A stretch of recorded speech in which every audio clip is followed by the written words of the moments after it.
আসসালামু আলাইকুম ভিউয়ার্স, আপনারা সবাই কেমন আছেন? তো প্রথমেই দেখিয়ে দিচ্ছি আজকে কি করছি।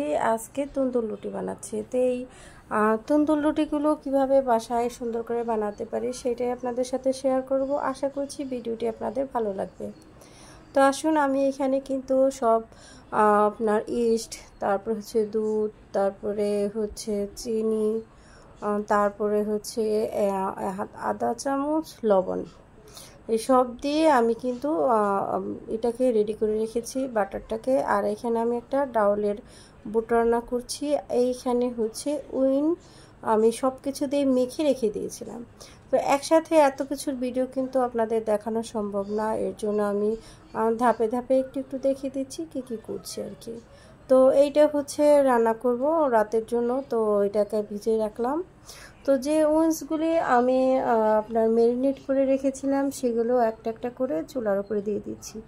আমি কিন্তু এখানে সবগুলো মুরগিরই উইংস ব্যবহার করছি, যে পাখাগুলো থাকে বা আমরা যে পাখনাগুলো বলি সেগুলোকে আজকে ভাজি করব।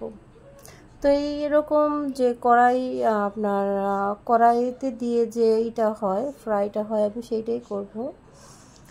তো এইভাবে কিন্তু বাসায় খুব মজাদার একটি আপনার আইটেম হয়, যেটা আপনার খেতে মাশাআল্লাহ অনেক অনেক ভালো হয়। আমরা বাজার থেকে যে কিনে খাই মুরগি পোড়া, ঠিক এইরকম স্বাদেরই হয়ে থাকে। একটু সময় নিয়ে উল্টে পাল্টে আপনারা কিন্তু এটাকে ভেজে নেবেন। দেখতেই পাচ্ছেন আমি কিন্তু বেশ অনেকটা সময় নিয়ে তারপরে লাল লাল করে, মানে বেশি আপনার যদি চুলার জালটা বেশি থাকে সেক্ষেত্রে পুড়ে যাবে, এর জন্য চেষ্টা করবেন চুলার জালটা কমিয়ে ধীরে ধীরে আপনার এই যে পাখনাগুলো ভেজে নিতে। পাখনা ভাজা হয়ে গেলে আমি আপনার অতিরিক্ত তেলটাকে এরকম করে গরম অবস্থায় ঝরিয়ে নেব। এটা ঠান্ডা অবস্থায় করলে কিন্তু মাংসের ভিতরে অনেকটা তেল চলে যাবে, সেটা পরে খেতে আর ভালো লাগবে না। তো আমি এই এক্সট্রা তেলের মধ্যে আরও কিছু তেল দিয়ে আমি মুরগির মাংস রান্না করব। যেহেতু রান্নাবান্না করতে হয় সেটা বুঝে আপনাকে সবসময় করতে হবে, যে আমার অতিরিক্ত যে এক্সট্রা তেলটা থাকবে সেটা যেন আমি অন্য কোনো কাজে সাথে সাথে ব্যবহার করে ফেলতে পারি। এইটা ঠান্ডা করে পরে ব্যবহার করলে সেটার মধ্যে কিন্তু অনেক পরিমাণ খারাপ কোলেস্টেরল তৈরি হয়ে যায়, যেটা মানব শরীরের জন্য খুব একটা ভালো না। যাই হোক, আপনারা বুঝে কাজ করবেন। আমরা গৃহিণীরা কিন্তু অনেক কিছু বুঝে তারপর কাজ করে থাকি।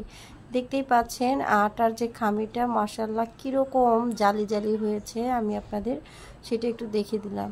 আর এইখানে হচ্ছে ডালের যে আমি ভুনাটা সেটা করে নিয়েছি। তো এইখানে দেখেন আমি কোনোটা আসলে ফুল দেখাচ্ছি না, কারণ আমি পর্যায়ক্রমে কী কী রান্না করছি আমি সব একসাথে দেখাচ্ছি।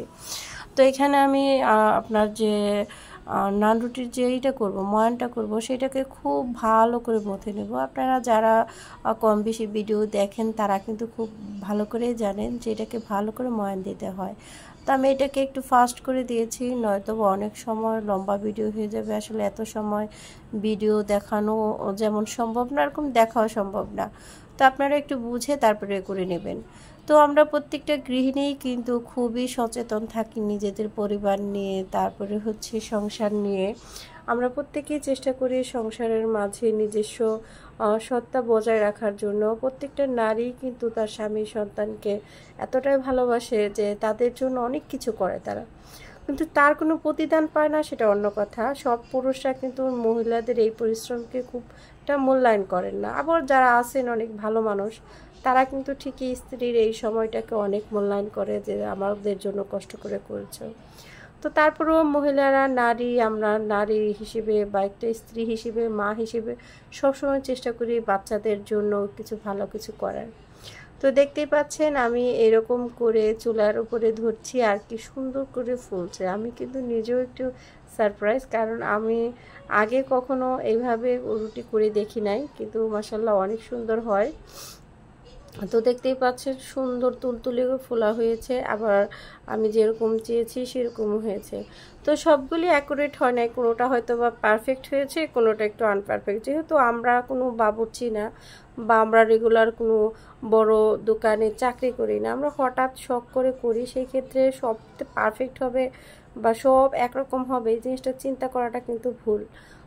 আমি এখানে বারবার লবণের পানি ছিটিয়ে দিচ্ছি, নয়তো বা এটা আটকে থাকছে না, খুলে আসতে যায়। তো দেখেন দেওয়ার সাথে সাথে কি সুন্দর করে যে আমরা যে ফ্লাপি ভাবটা চাই ঠিক সেই রকম হয়েছে। আর ওরা কিন্তু চুল্লির ভিতরে করে, যেহেতু চুল্লি ছাড়াও এত সুন্দর হয়েছে দেখেই আসলে আমার কাছে ব্যক্তিগতভাবে অনেক ভালো লেগেছে, এর জন্য আপনাদের সাথে শেয়ার করা। আর আমি যে কথাগুলো বললাম কেউ মাইন্ড নেবেন না, আমি কোনো পুরুষকে বা কাউকে ছোট বড় করে কথা বলছি না। আসলে আমরা মহিলারা একটুখানি আমাদের আসলে এরকম হয়ে গেছে সমাজটা যে আমরা মহিলাদের কাজের কোনো মূল্যায়ন করি না। তো আমি আমার সংসারের কথা বলি, আমার হাজব্যান্ড যথেষ্ট কেয়ারফুল, বলবেন বলার জন্য বলছি তা না, প্রত্যেকটা মেয়ে জানে তার হাজব্যান্ড কেমন। তো আমি যখন এটা সেটা করি উনি আমাকে খুব মানে অ্যাপ্রিশিয়েট করে যে তুমি আসলে অনেক কিছু পারো। তো আমি বলি না, আসলে আমি অনেক কিছু পারি না, আমি চেষ্টা করি আমার পরিবারের পছন্দের মতো কিছু করার জন্য। এইভাবে আমাদের সংসার। তো দেখতেই পাচ্ছেন অনেক কথা বললাম, ভুল বেদবি হলে ক্ষমার দৃষ্টিতে দেখবেন। আর হচ্ছে এইভাবেই খুব সুন্দর সুন্দর করে ফুলকো করে আমি কিন্তু আমার পছন্দ মতো যে নান রুটিটা সেটা কিন্তু করে নিয়েছি।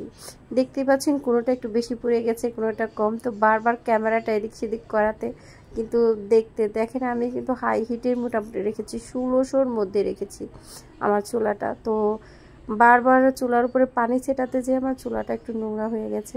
যাই হোক, আমি আপনাদের মাঝে মোট অনেকগুলো মানে করেছি, রুটি করেছি, মোটামুটি সব একটু মানে ফাস্ট করে দিয়ে আমি দেখানোর চেষ্টা করেছি।